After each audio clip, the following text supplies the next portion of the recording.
குக்கரில் ஒரு 50 ml oil சேர்த்திக்கலாம். ஒரு பட்டை, பெரிய சைஸ் ஆனியன் வந்து 1 நல்லா வந்து ஃப்ரை பண்ணிக்கலாம். இப்போ ஆனியன் நல்லா வணங்கிடுச்சு. ஒரு 2 தக்காளி, 1 ஸ்பூன் இஞ்சி பூண்டு பேஸ்ட் போட்டுக்கோங்க. இதையும் நல்லா வணக்கிக்கலாம்.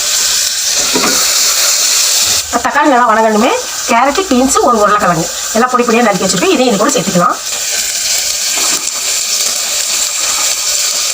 வெஜிடபிள் கூட பார்த்தீங்கன்னா ஒரு 150 கிராம் வந்து நம்ம தயிர் சேர்த்துக்கலாம். இது வெஜிடபிள் புலாவுங்கிறதுனால வெஜிடபிள் தான் அதிகமாக இருக்கணும், ரைஸ் கம்மியாக தான் இருக்கணும். காய்க்கு ரைஸுக்கெல்லாம் தேவையான அளவுக்கு உப்பு சேர்த்திக்கலாம்.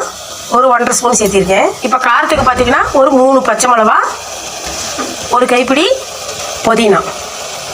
இப்போ காரத்துக்கு 3 பச்சை மிளகா சேர்த்துறேன் பார்த்தீங்களா, ஒரு 1/2 ஸ்பூன் மட்டும் பிரியாணி மசாலா சேர்த்துக்கலாம். இது வந்து காரம் பார்த்தீங்கன்னா மைல்டாக தான் இருக்கணும், 1/2 ஸ்பூனே போதும். இப்போ 1 டம்ளர் ரைஸுக்கு 2 டம்ளர் தண்ணி வச்சிடலாம். இப்போ 1 டம்ளர் ரைஸுக்கு 2 டம்ளர் தண்ணி வச்சுட்டோம். தண்ணி நல்லா கொதி வந்ததுமே ரைஸை சேர்த்திடலாம். நல்லா கொதி வந்துருச்சு. இப்போ கூட வந்து நம்ம ரைஸை சேர்த்திக்கலாம்.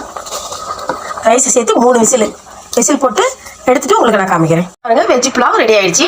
நீங்களும் வீட்டில் ட்ரை பண்ணி பார்த்துட்டு எப்படி இருக்குதுன்னு கமெண்ட்ஸில் சொல்லுங்கள். பிடிச்சிருந்தா லைக் பண்ணுங்கள், ஷேர் பண்ணுங்கள், சப்ஸ்கிரைப் பண்ணுங்கள். தேங்க்யூ, பாய்.